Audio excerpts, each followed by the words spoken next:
नर्मदे हर। दीदी के चरणों में मेरा नर्मदे प्रणाम। हर शिप्रा। मैं सभी जुड़ने वालों को आशीर्वाद, सबसे खूब पहले स्वस्थ तो रहिए, प्रसन्न रहिए। मैं सभी जुड़ने वालों को थोड़ा सा दीदी का परिचय दे दूं। हालांकि सभी को एक हफ्ते से पता है कि आप जुड़ने वाली हैं, लेकिन कुछ लोग जो हमारा अंतिम पिछला वाला जो सेशन हुआ था उसके बाद जुड़े हुए हैं, और मेरा मन था कि मेरे से जुड़ा एक एक व्यक्ति आपका दर्शन करे, आपका आशीर्वाद ले और आपकी वाणी को सुने।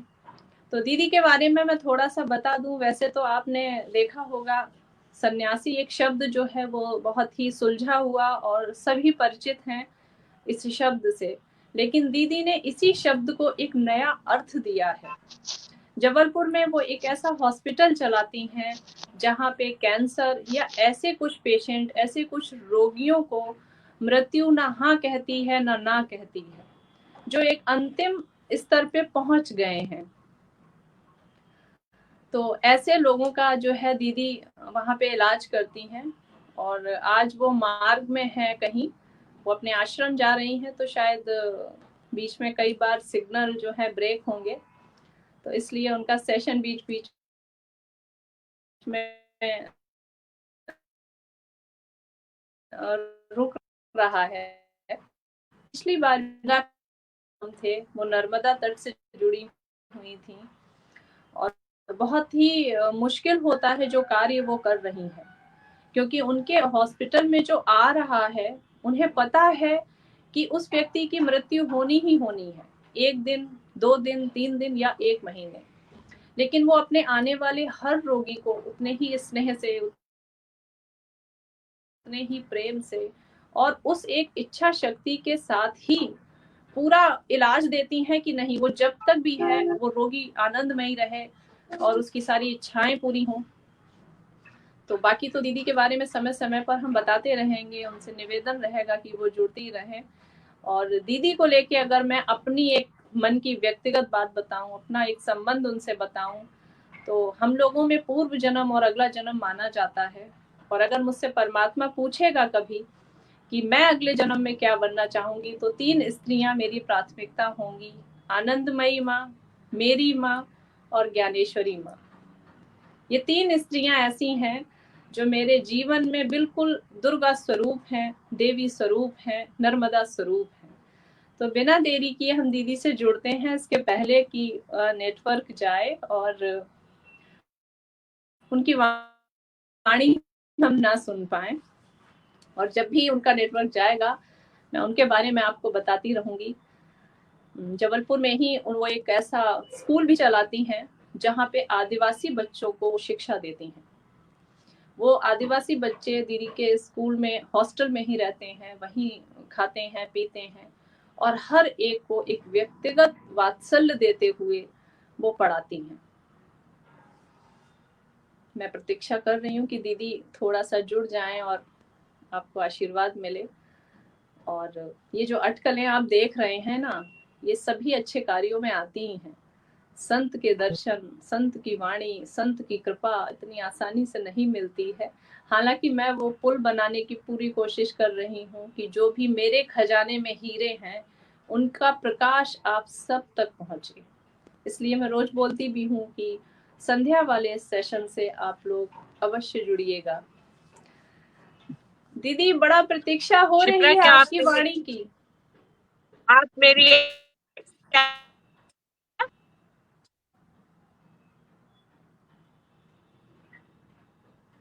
M I audible Shipra? Yes, आप देख रही हो और थोड़ी थोड़ी आवाज ब्रेक हो रही है, बट हम काम चला लेंगे। आप सभी को, जितने भी लोग इस लाइव सेशन से जुड़े हुए हैं, आप सब लोगों को नर्मदे हर। और भगवान से प्रार्थना करती हूँ कि माँ नर्मदा की कृपा से आप सब लोग स्वस्थ रहें। हमारा देश ही नहीं, पूरी पृथ्वी इस समय पिछले 10 महीनों से लगभग 1 साल से बहुत कठिन समय से गुजरी है। और पृथ्वी के किसी भी छोर पर जहाँ कहीं भी लोग बैठे हैं, सब किसी न किसी बात के कारण, कभी कोई रोग के कारण, कभी जॉब्स के कारण हताशा भी आई है। लेकिन 2020 has been an year of survival. आप सबके प्रति मंगल कामनाएं करते हुए भगवान से प्रार्थना करती हूँ कि सब स्वस्थ रहें और पुनः हम लोग बहुत जल्दी उस स्वस्थ दौर में पहुंचे और पुरानी अपनी गति को पकड़ पाए।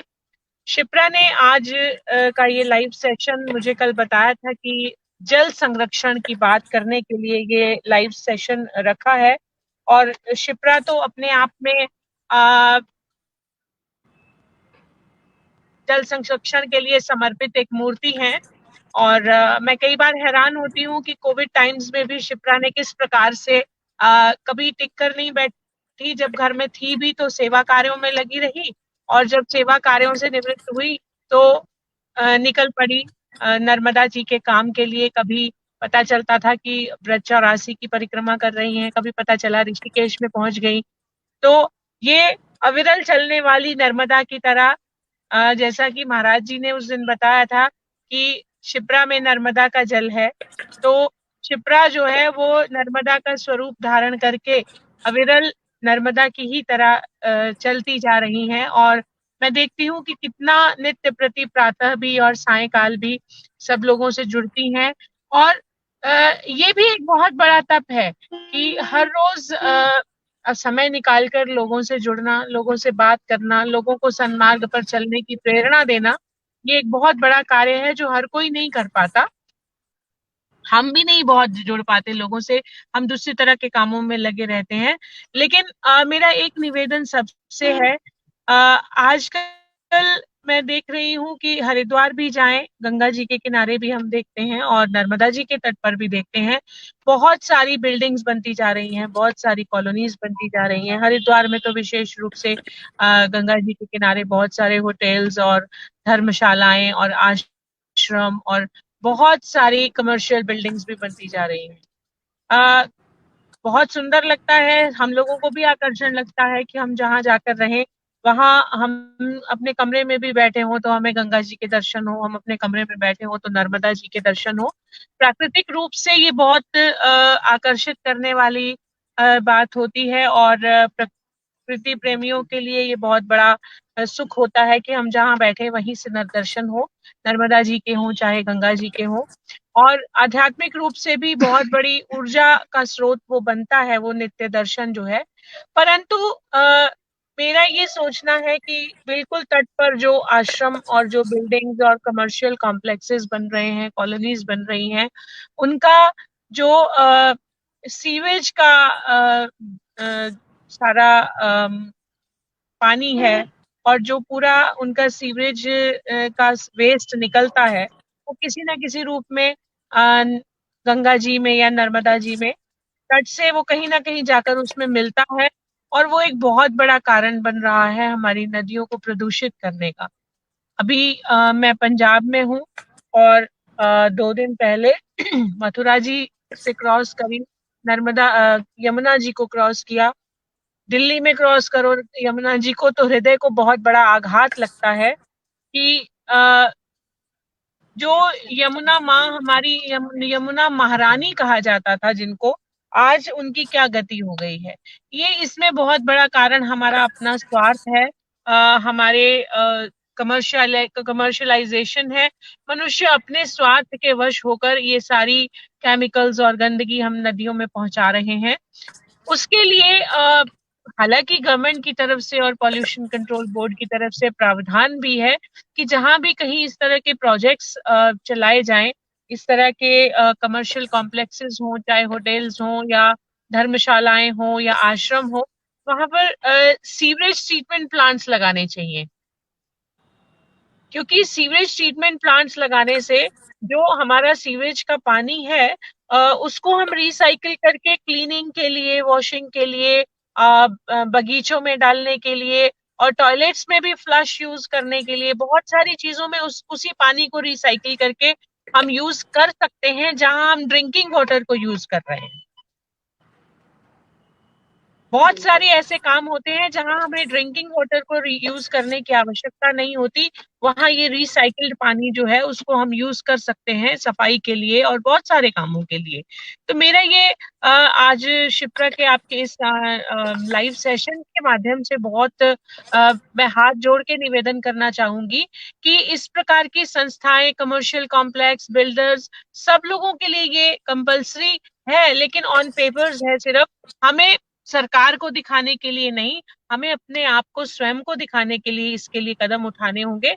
हमारे भी दो स्थान नर्मदा जी के तट पर हैं, विद्यालय भी है और हॉस्पिस भी है, शिप्रा जानती हैं। हमने भी दोनों कैंपस में हम लोग अभी तक सोक पिट्स थे, लेकिन अब हम उसमें सीवरेज ट्रीटमेंट प्लांट्स लगा रहे हैं, क्योंकि उससे हमें ये विश्वास है कि हम किसी भी तरह से पर्यावरण को नुकसान नहीं पहुंचाएंगे और पर्यावरण संरक्षण के लिए हम लोग उसमें सहयोगी होंगे और पेयजल जो है उसको हम लोग संरक्षित कर पाएंगे और पेयजल को हम बचा पाएंगे। महाराज जी ने भी कहा था कि हमें धरती को रिचार्ज करना है। रसा को सही में, रसा के रसातल में रस अगर समाप्त हो जाएगा तो वो हमारी जीवन दायिनी जो माँ है, नदियां हैं हमारी, ये हमारे जीवन की हमारे भारत की, जैसे हमारे शरीर में वेन्स होती हैं, हमारे शरीर में नाड़ियां होती हैं और उनमें ब्लड जो है वो सर्कुलेट करता है। अगर वो नाड़ियों में कहीं ब्लॉकेज हो जाए तो हमें हार्ट अटैक हो जाता है। लेकिन अगर हमारी नदियां ब्लॉक हो जाएंगी तो हम लोगों का जीवन रुक जाएगा। आपके शरीर की तो बाईपास सर्जरी हो सकती है, उसी तरह से नदियों की बाईपास सर्जरी करनी पड़ेगी, वो बहुत भयावह स्थिति हो जाएगी। एक बात। दूसरा, मैं अभी कुछ महीनों से टीवी पर एड्स भी आती हैं कि हम 20 सेकंड तक हाथ धोएं। अभी कुछ दिनों से मैं वॉच कर रही हूँ, ऑब्जर्व कर रही हूँ कि हम 20 सेकंड तक जब तक हाथ धोते हैं तब तक नल खोल के हाथ मल रहे हैं, साबुन लगा रहे हैं, लेकिन जितनी बार दिन में हाथ धो रहे हैं उतनी बार उतनी देर नल खुला रह रहा है।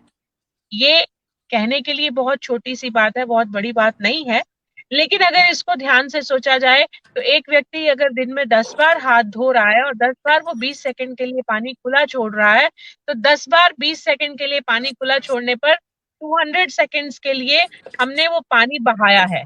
और एक परिवार में अगर 5 लोग हैं और 6 लोग हैं तो वो कितना पानी हम लोग ड्रिंकिंग वाटर वेस्ट कर रहे हैं, ये एक बहुत बड़ी कैलकुलेशन है। अगर हम लोग सैनिटाइजेशन के लिए सोच रहे हैं, लेकिन उसके साथ साथ हम पानी को भी सेफ वाटर ड्राइव का हमें बहुत ध्यान रखना होगा और हर क्षेत्र में पानी का संरक्षण करने की आवश्यकता है। मैं अभी कुछ वर्ष पहले एक बार मैं मुंबई गई थी। एक छोटी सी घटना सुना के मैं कवर अप करना चाहूंगी। मुंबई के एक हॉस्पिटल में मैं कुछ काम से गई थी और उस हॉस्पिटल से मैं बाहर निकलकर पार्किंग से बाहर आई तो मैं गाड़ी आने की वेट कर रही थी। उस हॉस्पिटल के गेट के बाहर एक पेड़ लगा था और उस पेड़ का तना जितना गोल था, केवल उतनी जगह छोड़कर, पेड़ की जड़ें भी जहां से निकली थी उसी शेप में उतनी जगह छोड़कर बाकी पूरा का पूरा जो था उसको कंक्रीट का कर दिया गया था। मतलब जिस शेप में तना था केवल उसी शेप की जगह छोड़ी गई थी, बाकी पूरा का पूरा कंक्रीट कर दिया गया था। जब हम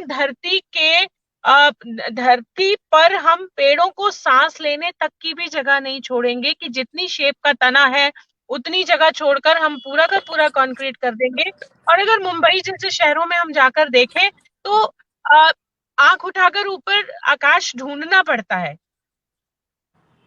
कंक्रीट का जंगल बन गए हैं वो, और कंक्रीट के उस जंगल में सिर उठाकर हमें आकाश को ढूंढना पड़ता है कि आकाश कहाँ है। और धरती पर भी हमने कहीं पानी को धरती में समाने की कहीं जगह नहीं छोड़ी है, पेड़ों को सांस लेने की कहीं से मिट्टी कहीं दिखने की जगह नहीं छोड़ी है। जब हम इतनी अति कर देंगे तो प्रकृति उसका कहीं ना कहीं उसका जो परिणाम है वो हम ही को भोगना पड़ेगा। पेड़ लगाएं, हम कंक्रीट करें, हम अपने घरों में भी, अपने आसपास भी, लेकिन अपने घर का कुछ हिस्सा कच्चा भी छोड़े ताकि पानी, बारिश आए तो पानी धरती में समाये, धरती में पानी को रिसाइकिल होने का, पानी को, धरती को रिचार्ज होने का मौका दें। सब जगह कंक्रीट करते करते हम उस धरती को सांस लेने की जगह भी जो बंद करते जा रहे हैं, वो हम लोगों के लिए बहुत घातक होने वाला है। और ड्रिंकिंग वाटर को एक आदत और मैं कुछ समय से हम लोग ऑब्जर्व भी करते हैं, मैं कई बार टोक भी देती हूँ लोगों को। आमतौर पर हो सकता है कुछ लोगों को लगे कि ये लाइव सेशन में बोलने वाली बात नहीं है, लेकिन मुझे लगता है कि ये बहुत ध्यान देने वाली बात है। जब हम कहीं भी जाते हैं, पानी पीते हैं, तो पानी पी के आधा ग्लास पानी पीते हैं और आधा छोड़ देते हैं। ड्रिंकिंग वाटर को हम लोगों को प्रिजर्व करना है, आधा पानी पीकर आधा ना छोड़े, जितना पीना है उतना ही ले, क्योंकि आज बहुत सारे देश दुनिया के ऐसे हैं जहां पानी पीने के पानी की बहुत किल्लत है। बहुत सारी ऐसी जगह है जहां पीने के पानी की बहुत समस्या है। हम लोगों को जागृत होना होगा, अलर्ट होना होगा, और जब तक हम इस विषय में अलर्ट नहीं होंगे तब तक हमारी जीवनदायिनी नदियां जो है वो पूरी तरह से फिनिश अप हो जाएंगी, और फिर हम लोगों को समझ में नहीं आएगा कि हम कहाँ जाएं और क्या करें। इसलिए सबसे मेरा निवेदन है कि हम लोग save water, save drinking water, save our rivers, save our environment. पेड़ लगाएं, जितने अधिक पेड़ लगाएंगे उतना हम लोग इस प्रकृति की सेवा कर पाएंगे।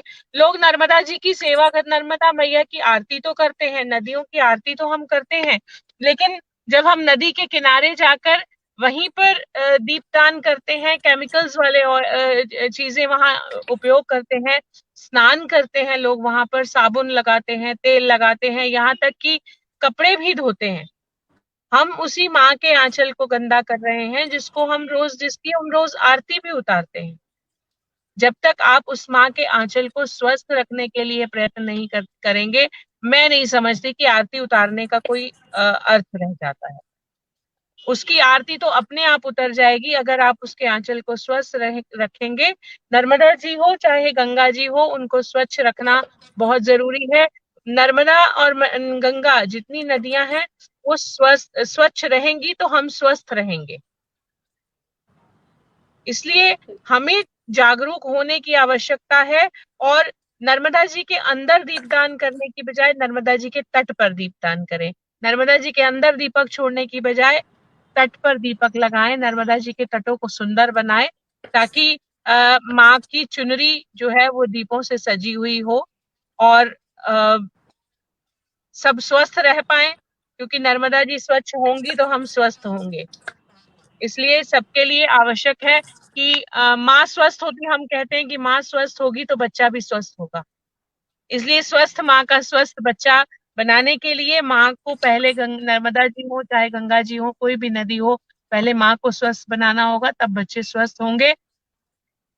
और पेड़ अधिक से अधिक लगाएं, और नहीं तो आज मैं फेसबुक पर भी देख रही थी कि जबलपुर में एक कदम संस्था है।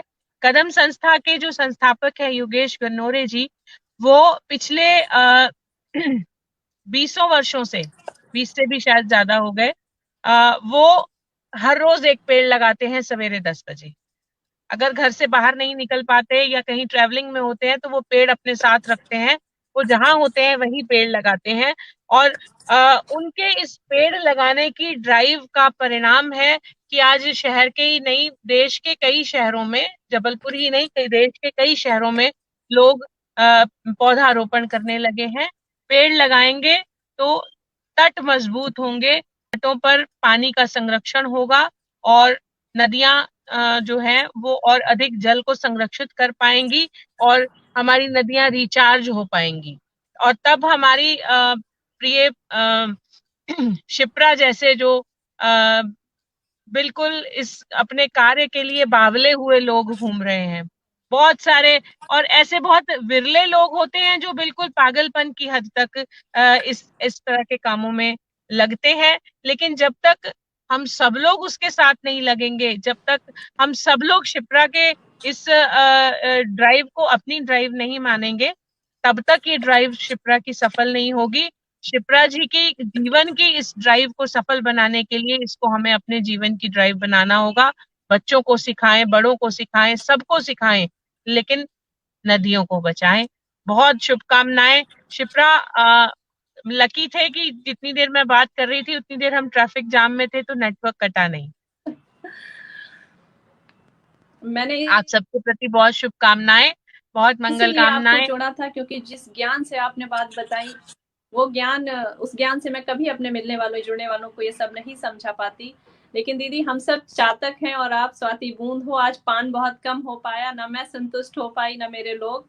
और फिर किसी दिन आपसे अवश्य आग्रह करूंगी, निवेदन करूंगी कि बहुत फुर्सत से निश्चित आप रूप फिर से, 20 मिनट या आधा घंटे का समय निकालिएगा और हम सबको बिल्कुल धर्म, बिल्कुल। आध्यात्म और अपने कृत्यों से संचालित कीजिएगा। आपके चरणों में मेरा शीश नमन। भगवान तुम्हारा कल्याण करे और खूब सेवा करवाएं।